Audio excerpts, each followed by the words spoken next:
స్వయంగా నేనే 3 సార్లు ప్రధానమంత్రిని కలిసిన. మొదటిసారి తెలంగాణ రాష్ట్రంలో ప్రభుత్వం ఏర్పడిన వెంటనే నేను ఉప ముఖ్యమంత్రి బట్టి విక్రమార్క గారు ప్రధానమంత్రి గారిని కలిసి ఎన్నికలు ముగిసిపోయినాయి, వివక్ష లేని వివాదాలు లేని సత్సంబంధాలను రాష్ట్ర కేంద్ర ప్రభుత్వాల మధ్యలో నెలకొల్పి అభివృద్ధికి ఒకరికొకరం సహకరించుకొని ముందుకు వెళ్తామని మొదటిసారి కలిసి చెప్పడం జరిగింది.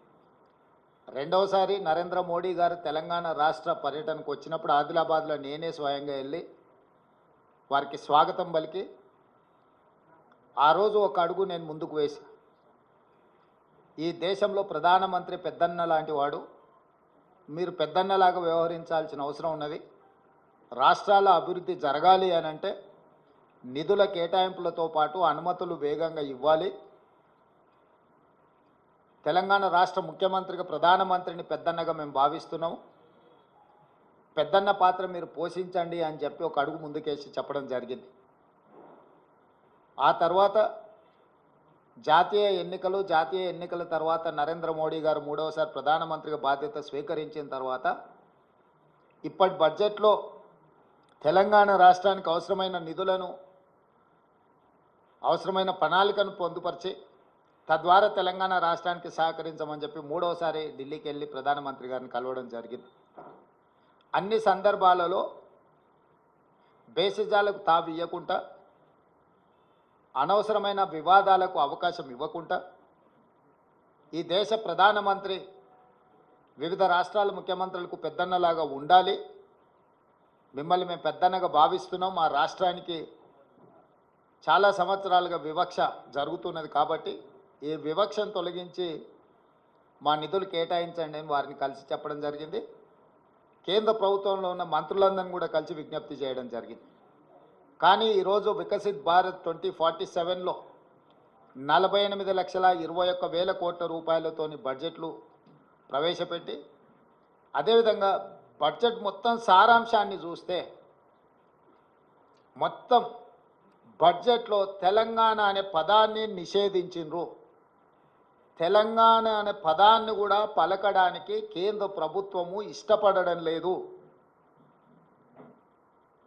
10వ బడ్జెట్ సమావేశాల సందర్భంగా ప్రధానమంత్రి గారు తెలంగాణ రాష్ట్ర ఏర్పాటు ప్రక్రియను తప్పుపట్టినప్పుడు, తెలంగాణ రాష్ట్ర ఏర్పాటు ప్రక్రియనే పార్లమెంటు విధి విధానాలు ఉల్లంఘించి ఏర్పడింది అని అన్నప్పుడు వారి మనసులో ఇంత కక్ష ఉంది తెలంగాణ పట్ల అనేది తెలంగాణ ప్రజలు ఊహించలేదు.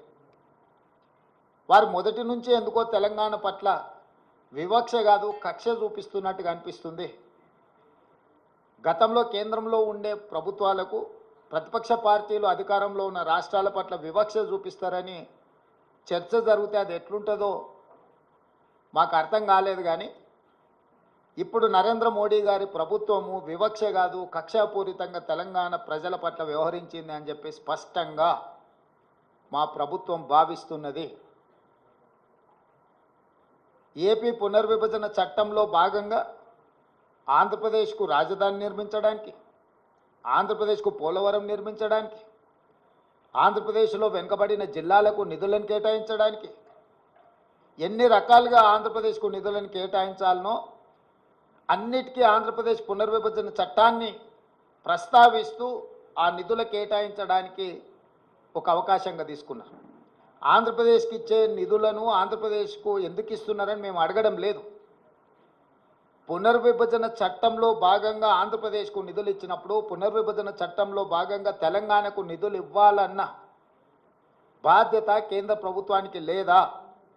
అదే ఆంధ్రప్రదేశ్ పునర్విభజన చట్టంలో బయ్యారం ఉక్కు కర్మాగారం ఉంది, కాజీపేట రైల్వే కోచ్ ఫ్యాక్టరీ ఉంది, సాగునీటి ప్రాజెక్టులలో పాలమూరు రంగారెడ్డి ఎత్తిపోతలకు కేంద్ర ప్రభుత్వం పోలవరంకి ఏ విధంగా నిర్మాణానికి సహాయం అందిస్తున్నారో ఆ విధంగా నిధులను కేటాయించాలన్న ఆలోచన కానీ, అదేవిధంగా గిరిజన యూనివర్సిటీ 10 సంవత్సరాల తర్వాత ఇప్పుడు మొదలైన ములుగులో దాని నిధుల విషయంలో కానీ, అదేవిధంగా మేము స్పష్టంగా ప్రధానమంత్రి గారిని కలిసి మీకు నమోమి గంగే ప్రాజెక్టు లాగానో సబర్మతి రివర్ ఫ్రంట్ లాగానో మీ గుజరాత్కు మీ ప్రాంతాలకు ఏ విధంగా అయితే మీరు నిధులను కేటాయించుకున్నారో